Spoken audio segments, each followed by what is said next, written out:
Ok, bonjour mes chers amis, je suis là devant vous pour vous présenter un petit système de gestion qui va être utile lors de la conception d'une unité de production industrielle. Ce petit projet est présenté par moi, Franck, et dirigé par le professeur Tchakounte. Bon, premièrement, nous avons la description du problème. Ici, le problème est de concevoir un système qui va être utile, qui va faciliter la, la création d'une unité de production dans nos pays, on peut dire.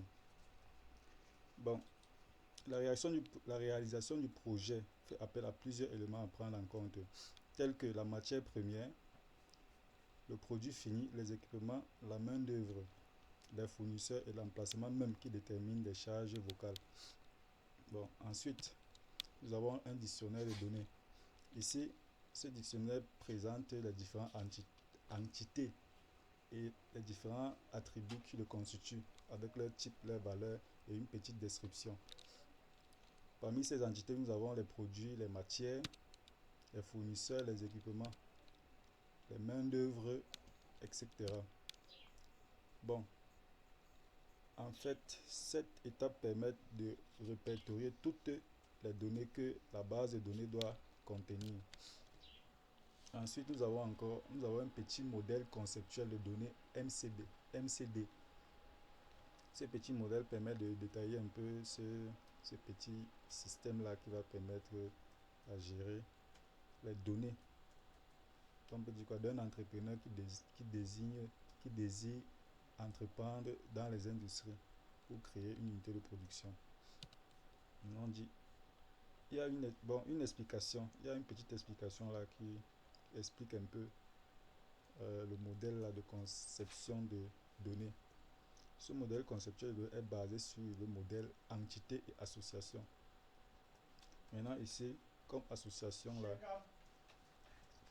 nous avons des associations fournit 1, fournit 2, composer, contrôler, affecter, coût et valoir. Maintenant, fournit 1. L'association fournit 1, c'est un lien entre les entités fournisseurs et équipements et possède l'attribut prix et délai garanti. Fournit 2, c'est le lien entre les entités fournisseurs et matières et possède les attributs prix unitaires. Bon, nous n'allons pas trop citer. Ensuite, nous avons les cardinalités. Les cardinalités, bon, c'est un lien entre une entité et une association. Parmi ces différentes cardinalités qu'on a du MCD, nous avons la cardinalité qui existe entre un fournisseur qui peut fournir entre 0 et n équipements, tandis que l'équipement peut au moins fournir peut être au moins fourni par le fournisseur. Nous avons ensuite une matière première qui est composée d'au moins 1 à n produits et aussi un produit est composé de 1 à n matières premières. Bon, enfin, on peut prendre aussi la main-d'œuvre. Une main-d'œuvre peut contrôler 0 à n produits, alors qu'un produit peut contrôler au minimum 1 à n main-d'œuvre.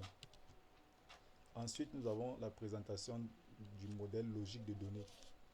Ici, le modèle logique de données est issu du modèle conceptuel de données à base de certaines règles de base. Bon, les explications du modèle logique de données ici. Comme j'ai dit, le modèle logique de données est issu de certaines règles de base. Ici, on a la création des tables. Bon, la création des tables ici. Nous avons la création de la table fournie 1, fournie 2, contrôlée, affectée, composée. La table fournie 1, c'est une table de fonctions qui possède une clé primaire composée de clés étrangères, dièse, raison, sociale, tout ça, issues des tables fournisseurs et équipements possédant aussi des attributs de l'association.